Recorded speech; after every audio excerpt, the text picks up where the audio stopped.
Whether you play acoustic or electric guitar, it's going to be important that you know the parts of your guitar. That way you can follow along with the lessons and you know what other musicians and guitarists are talking about when they reference things on the guitar.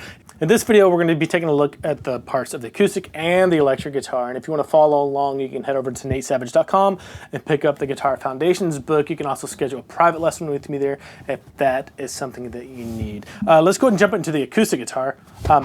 Just going to quickly run through the parts, and this is something that seems basic, but it's really important in the long run. First off, this is the headstock of the guitar. Generally, the whole thing from here all the way up to where this wood meets the body is the neck of the guitar. These are your tuning pegs or tuners. Use those to tune the guitar. We'll get into that more later. This is the nut of the guitar. It's just where the guitar strings sit and are kind of held and suspended there. These are frets, these little metal parts or strips in the guitar neck. This part that the frets are stuck in is called the fretboard or fingerboard. This whole part of the guitar here is called the body of the guitar.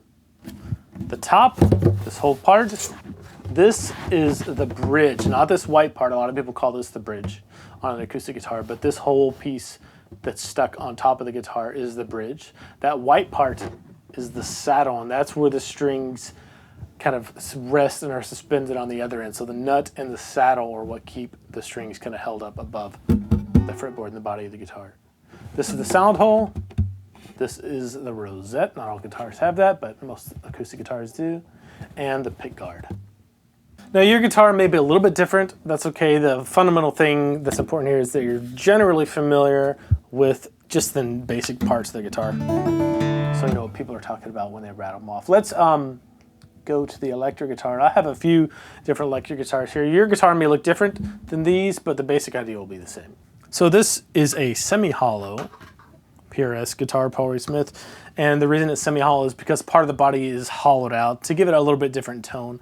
A guitar may not be like that again. It may be solid body or completely hollow, doesn't matter. But kind of the same deal. We'll start on this end. Headstock, tuners, tuning keys, nut, fretboard, frets, and inlay markers. That's just kind of help you keep track of where you are on the guitar to distinguish one fret from the other.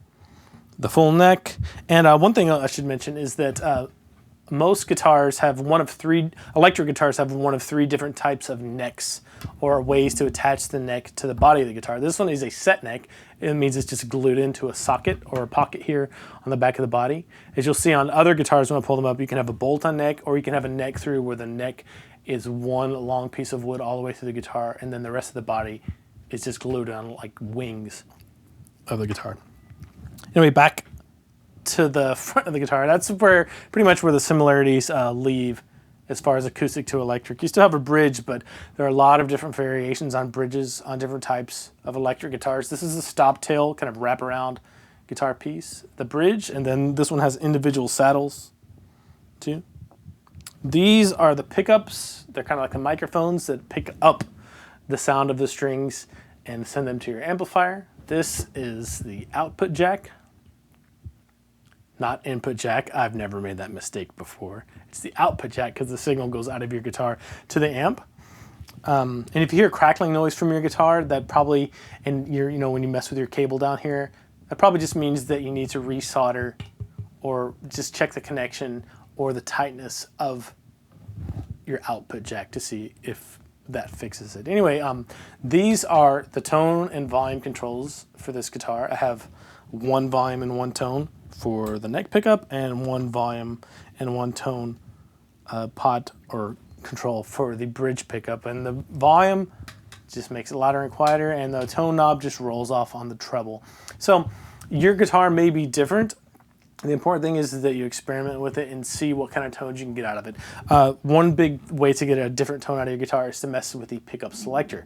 When this pickup selector is all the way down, it's just this bridge, this humbucker, and we'll get to that in a second, on the bridge. When it's in the middle, it's both pickups, and when it's up, it's just the neck pickup. The neck pickup has a more mellow tone. Actually, I'm going to plug in and let you hear this. So, the neck pickup has a kind of a bassier or more mellow tone.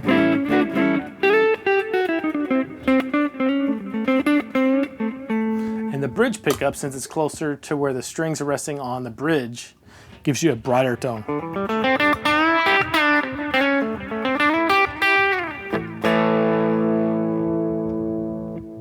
So you can play around with just your pickup selector and then your volume and your tone. So rolled off. Gets a lot brighter when you roll it on and darker when you roll it off. Just to come up with different tones on your guitars. Let me grab a different guitar so you can get a better idea of what your guitar may be like as far as the configuration if you have like a Strat or something. Here you go. All right, lots of different stuff going on with this guitar. That PRS that I had a rosewood fretboard. It was darker. This one has a maple fretboard or fingerboard, and this one has a maple neck too, so it's just lighter in color. A little bit different tonal characteristics too. Maple is just a little bit brighter usually. Pickup configuration and the controls are way different on this guitar. The bridge is very different. That's one big variable on a lot of electric guitars. This one is, on most Strats, most Stratocasters have a tremolo or a vibrato bar.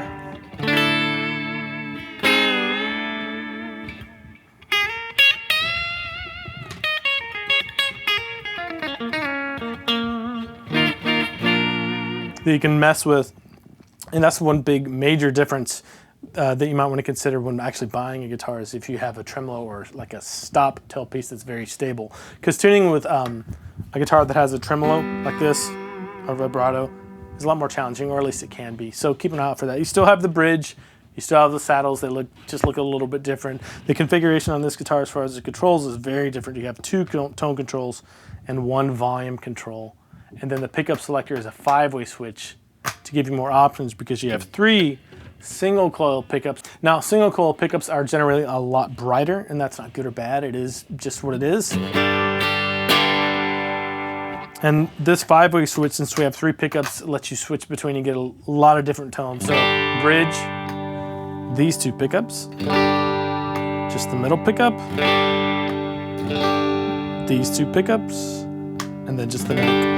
And you see how we get kind of progressively darker from the bridge to the neck pickup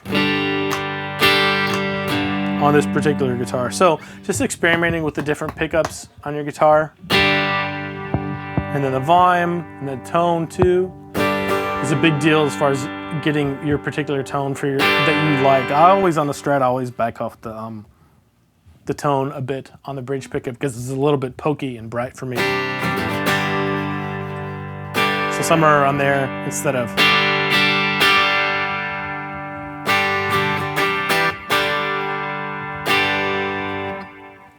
So everything else here on most guitars is going to be maybe a little bit different looking, but the ideas will be the same. The important thing is that you get to know your gear and know how it behaves and what you like out of your particular guitar, particularly your electric guitar, because if you're just jumping into it, they'd be like, what do I do with all these alien controls?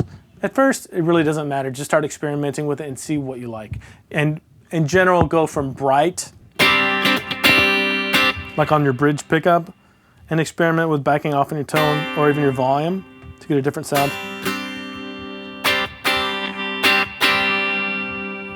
And maybe go to your neck pickup since it's the most contrasty.